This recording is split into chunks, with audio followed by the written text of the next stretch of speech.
जब अल्लाह के नबी हजरत मोहम्मद सल्लल्लाहु अलैहि वसल्लम के एक इशारे से नदी में रास्ता बन गया और फिर जब नन्हे मोहम्मद अपने चचा के घर पहुंचे तो वहां ऐसा क्या हुआ कि रिस्क की बारिश होने लगी। चलिए जानते हैं। दादा अब्दुल मुत्तलिब के इंतकाल के बाद हमारे प्यारे नबी सल्लल्लाहु अलैहि वसल्लम अब अबू तालिब के घर उनकी निगरानी में पल रहे थे। लेकिन जिस दिन से मोहम्मद सल्लल्लाहु अलैहि वसल्लम हजरत अबू तालिब के घर आए उसी दिन से ही उनके घर के हालात बिल्कुल बदल गए।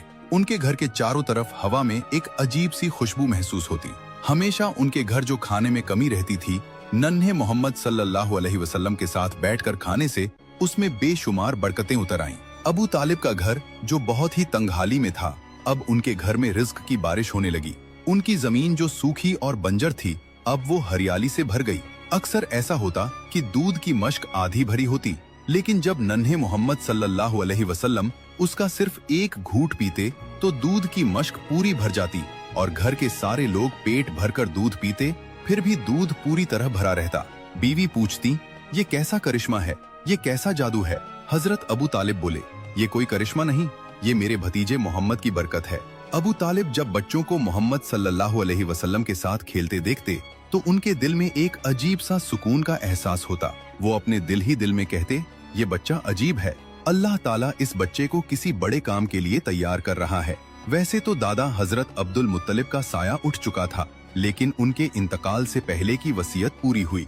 अबू तालिब ने उस वक्त से हुजूर सल्लल्लाहु अलैहि वसल्लम को अपने बेटे की तरह पाला और उनके लिए अपना सब कुछ कुर्बान करने को तैयार थे। और इस तरह नन्हे मोहम्मद की परवरिश अबू तालिब के घर होती रही। जब आप सल्लल्लाहु अलैहि वसल्लम की उम्र 10 साल हुई तो आप अपने चचा जुबैर के साथ यमन की तरफ सफर के लिए निकले। गर्म रेगिस्तान की हवाओं में काफिले के कदम धीरे धीरे यमन की तरफ बढ़ रहे थे, लेकिन रास्ते में एक अजीब वाकया हुआ। एक वादी में एक ऊंट लोगों को गुजरने से रोक रहा था। जब उस ऊंट ने आपको देखा तो अपना सीना जमीन पर रगड़ने लगा, तो आप अपने ऊंट से उतरकर उस ऊंट पर सवार हो गए और जब वादी के दूसरी तरफ पहुँचे तो आपने उस ऊंट को छोड़ दिया।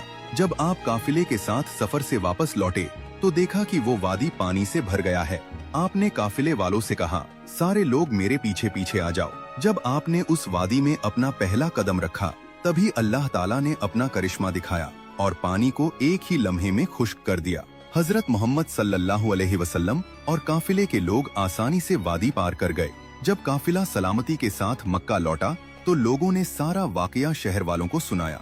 तो लोगों ने कहा, इस बच्चे की शान बहुत निराली है। सुभान अल्लाह, अल्लाह ने अपने महबूब सल्लल्लाहु अलैहि वसल्लम की शान के निशान बचपन से ही जाहिर फरमा दिए। दोस्तों, अगर आप भी नबी पाक